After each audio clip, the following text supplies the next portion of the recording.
Welcome back to On the Move with Victor Shi. It is the end of what felt like a very long week to me, at least. Friday, December 15th today. So much has happened, and chief among them are the growing legal problems for the former twice impeached, disgraced President Donald Trump, whether it be more news about Jack Smith or the Mar-a-Lago case or January 6th. In fact, there's so much bad news that it seems like Trump is scared and desperate for money. Yesterday, and I wish this weren't a joke, Trump made a big announcement, and he unveiled, as a part of that big announcement, an NFT trading card, each one costing $99, and it's, beyond parody in my opinion. But this could be, I think, another indication that Trump is scared. Maybe he's desperate for money. We will talk about all of this and more with our guest, Glenn Kirschner. I learn a lot from him every single time he's on TV. He also has a great YouTube channel talking about why justice matters and about the news of the day. He is, of course, also an MSNBC legal analyst, a former federal prosecutor at the U.S. Attorney's Office in Washington, D.C., and always makes clear for us why justice matters. Glenn, thank you so much for joining us this morning. Hey, great to be with you, Victor. Of course. So we have so much to talk about regarding Trump, but I'd be remiss if I didn't start off by asking you just a little bit about Elon Musk, because last night Elon Musk, without any reason, purged a bunch of journalists from Aaron Rupar to Dan Sullivan from CNN to Drew Harwell from the Washington Post because he thought they were doxing him when they really weren't. This is someone who claims to be a champion of free speech, but I'm wondering, is there anything that indicates this? And walk us through the legality of what he did and whether or not you think this lives up to the ideals laid out in the First Amendment. Yeah, so first of all, full disclosure, I was a criminal prosecutor for 30 plus years. I never once brought a civil suit, never mind a class action lawsuit. So first and foremost, I try not to pretend to be an expert on subject matter where I have not personally practiced. That being said, Elon Musk is a businessman. And the reality is he can run his business however he wants. He can turn it into a right-wing cesspool if he chooses. He can ban people. And I don't know that there would be any sort of successful remedy in the courts that could be brought against him. I think it highlights a sort of more significant and a farther reaching problem. We have an executive branch. We have a government that has long been too timid, in my estimation, when it comes to taking on, for example, big tech, when it comes to taking on hate speech that is sort of blasted on any number of social media platforms, hate speech that is likely to and intended to incite imminent violence, because that kind of hate speech does not enjoy First Amendment protection. Here's where the problem comes in. I think our government is so concerned about being accused of stepping on the toes of the First Amendment that they abdicate their responsibility to do three things that need to be done. They need to regulate, they need to legislate, and then when their regulations and their legislation is attacked, they need to litigate and defend in court why they are taking the positions they're taking. And, it is a win-win, Victor, because if they regulate using all of the agencies of the executive branch that have anything to do with speech, and by Joe Biden using executive orders, and Congress legislates trying to attack the problem of hate speech designed to incite imminent violence, if they win in court, guess what? We all win. If they lose in court, then they can take the lesson that they learned from that loss and the guidance that the federal courts have given us, and then they can retool and do it again, and they can win. There's no reason not to take these challenges on. Absolutely. I think the government has a really important role in this case. And hopefully, there's all these, I know Senator Klobuchar has been big on this and other senators too. Hopefully we can get some sort of accountability when it comes to these algorithms and spreading misinformation and disinformation. But let's turn to Trump, because there's a lot of bad news stacking up against him. I know you've talked about this quite a bit. And the front of my mind, given the new Congress, is the January 6th committee's work. Yesterday, they announced that they will be holding this public meeting on Monday at 1 p.m. Eastern time, which is something I hope everyone will tune into. And they're expected to be making a lot of criminal referrals. So I'm wondering who you think will be on that list and how significant those criminal referrals will be for DOJ's work and special counsel Jack Smith's work too. Yeah, my crystal ball is not functioning all that well these days, but I can say that I would be surprised if Donald Trump wasn't on the list, and Hmm. Mark Meadows, Jeffrey Clark, the sort Yeah. of, nefarious and corrupt former DOJ high government official. I spent decades at the Department of Justice, and, there's nothing that is more upsetting and infuriating than a high DOJ official corrupting and weaponizing the Justice Department to try to undermine the results of a presidential election. John Eastman, who I think I can fairly call the treasonous lawyer that was trying to help Donald Trump overturn the election results. And, I have to mention at every opportunity, a federal judge in California, David Carter, already ruled after an evidentiary hearing that Donald Trump and John Eastman committed 2 federal felony crimes together. And he ruled it by the evidentiary standard of a preponderance of the evidence. People should know that's a higher evidentiary standard than is required to arrest and indict somebody. That's merely probable cause. So Wow. John Eastman, I think we can perhaps see the Mike Flynn's of the world, the Rudy Giuliani's, the Steve Bannons, the Roger Stones. I Yeah. hope that for openers, we see those people referred criminally. Now, let me hasten to add, a criminal referral is just a suggestion. The Department of Mm-hmm. Justice is properly, fiercely independent when it comes to exercising its prosecutorial discretion. When I was exercising my discretion, I didn't really want to hear from outside organizations or agencies about who I should indict, what I should indict, or when I should indict. But when a co-equal branch of government conducts the kind of exhaustive, far-reaching, historic investigation that the J6 committee has conducted and packages up all the evidence and presents it to the Department of Justice together with recommendations that this evidence proves the following crimes were committed, I think DOJ has to take those recommendations seriously. So, in a similar vein, this week, Talking Points memo, I thought had this bombshell report of a lot of damning texts from former Chief of Staff Mark Meadows, who you mentioned, to members of Congress and from members of Congress. And they had this one quote that really stuck out to me, which is Meadows received at least 364 messages from Republican members of Congress who discussed attempts to reverse the election results with him. And then there was one quote from one Republican elected official, Representative Brian Babin, that really caught my attention. He said, Mark, when we lose Trump, we lose our republic. Fight like hell and find a way. We're with you down here in Texas and refuse to live under a corrupt Marxist dictatorship. Liberty! Exclamation point. And so I'm wondering, okay, so you mentioned the criminal referrals against people like John Eastman and Mark Meadows, but how do you think that they're going to make any criminal referrals against members of Congress? Is that harder? I think it's not harder based on the facts and the law. Yeah. It's harder based on the politics. And I am not a political expert, nor do I play one on TV. Yeah. I'm a law and order guy, and I would like to see the law applied equally and fairly to all, particularly the privileged, the influential, the connected, the political. But I am not looking for criminal referrals against, their fellow members of Congress, even though I think the evidence supports it. Here's what I am looking for, and I haven't heard a lot of discussion about this, but I think it's coming in January. The 14th Amendment to the Constitution, Section 3 says insurrectionists are disqualified from serving in Congress. I absolutely believe, based on the evidence just that's been publicly reported, that we have insurrectionists who have won re-election and they are hoping to be sworn in January. I think we're going to see some members of Congress using the Constitution as it was intended to be used and applying the 14th Amendment's disqualification clause against those insurrectionists who are going to try to be sworn in January. And I'm not sure what that battle will look like or what the outcome will be, but look, Republicans love them some strict construction of the Constitution. How about we use it against them to disqualify them from being sworn in?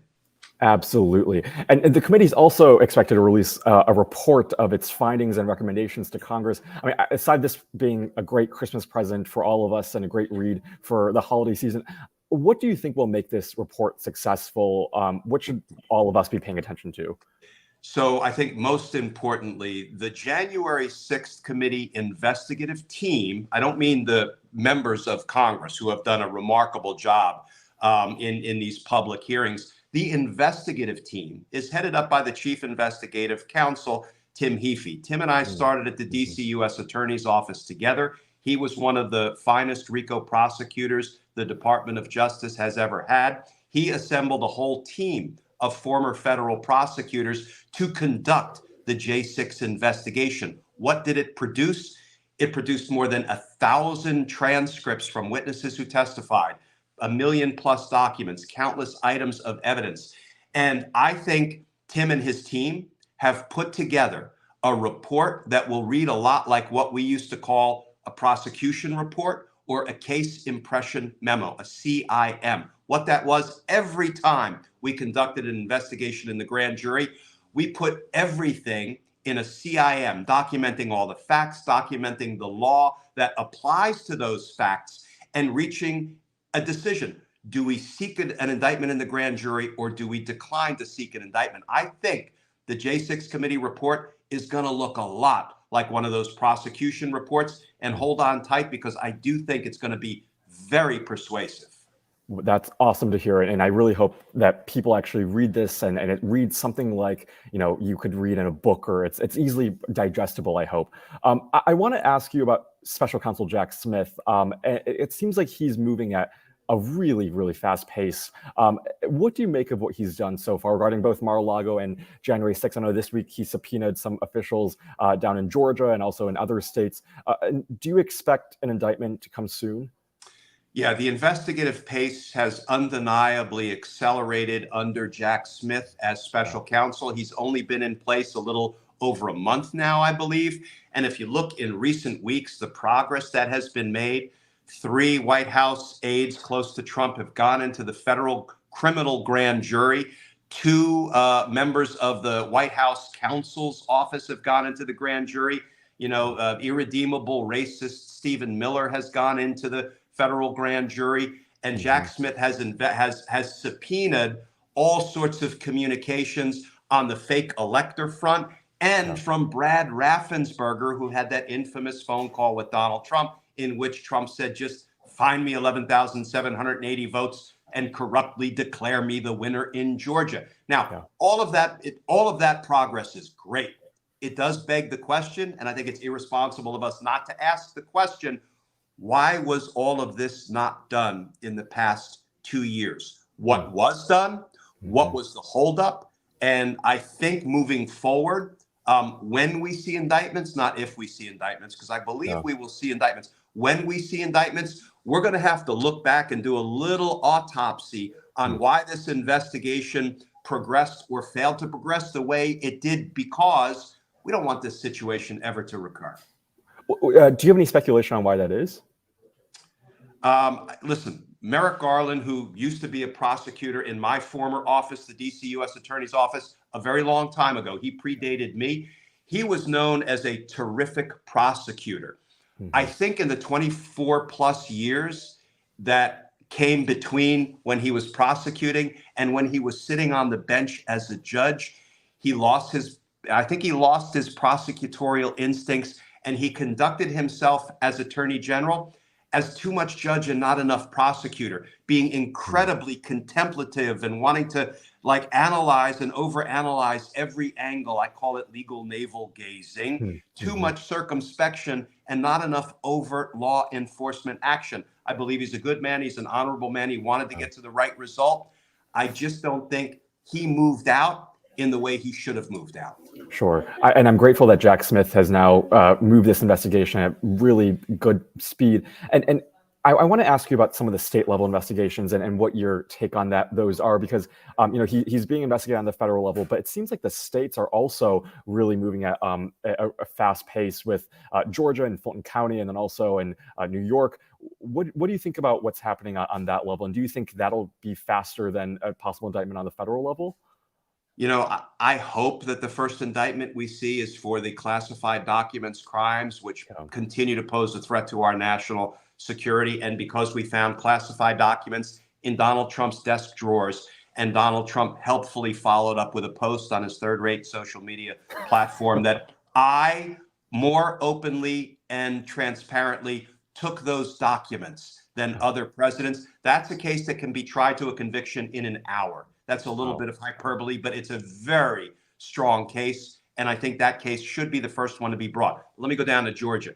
I think Fulton County District Attorney Fani Willis has been quietly sawing the justice wood in front of her, and she has defeated people like Lindsey Graham, who ran all the way up to the Supreme Court in his determination not to have to testify about his idol's crimes, Donald Trump's crimes, and Lindsey Graham's own crimes. Because don't forget, that same Republican Secretary of State, Brad Raffensperger, said Lindsey kept calling me and, quote, urging me to toss out lawfully cast ballots. That's how Brad Raffensperger said he interpreted these calls from Lindsey Graham. If Lindsey Graham was smart, he would have pleaded his Fifth Amendment right against self-incrimination when he was finally dragged before the Georgia State Grand Jury. But Fani Willis got his testimony, got Rudy Giuliani into the grand jury, got Mike Flynn into the grand jury, and she has been winning battle after battle after battle, and she's been doing it quietly. The only time we hear her speak is through her pleadings in court.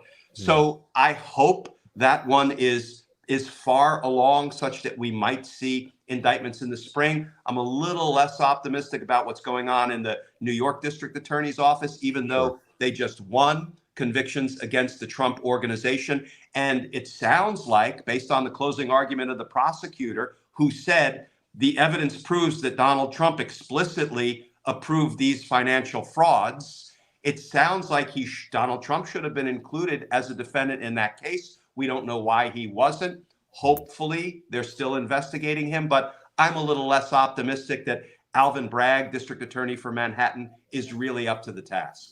Interesting. Well, Glenn, every single time I hear you speak, I always learn something. I'm currently an undergrad, and whenever I hear you speak, I feel like I'm in law school. And so I have one last question for you, which is for all our young listeners, or even those who haven't been to law school. I mean, your entire mission is making justice matter. And in the back of you right now, you have a wooden plank with the words "Justice Matters" in gold.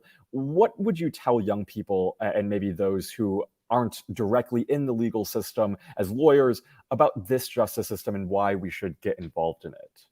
Yeah. So first of all, let me urge everybody to take wood shop in high school, because I actually made that with my own two hands.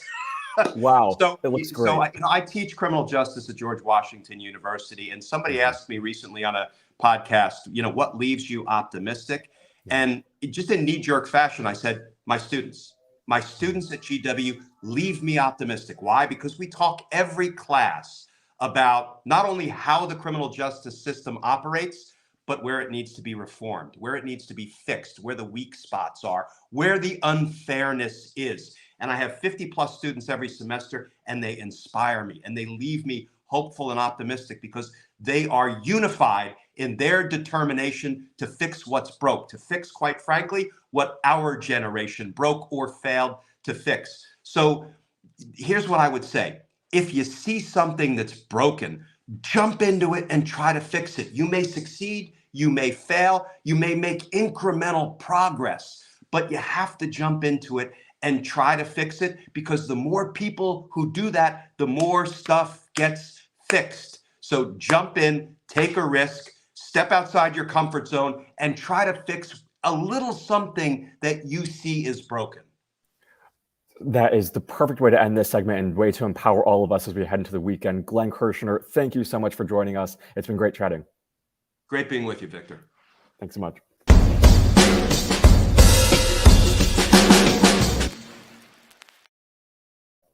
All right. Well, that was another great episode with Glenn Kirschner, who really teaches me and I think all of us something about the law every single time he speaks.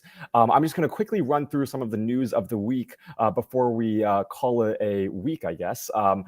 First, the Senate last night passed a stopgap measure, basically to fund the government. And I mentioned this yesterday about how important this would be, because the House passed this bill that would fund the government for another week to basically, create this omnibus bill that would fund the government for a year. The House passed that yesterday on Thursday, and then this morning, the Senate passed a stopgap measure to make sure the government will be funded for another week. I think that's great news for all of us. It's going to be headed to President Biden's desk for his signature now. And so I think you're going to see government functioning for another week. And it's good news for all of us. And hopefully they can work something out for funding in the next year.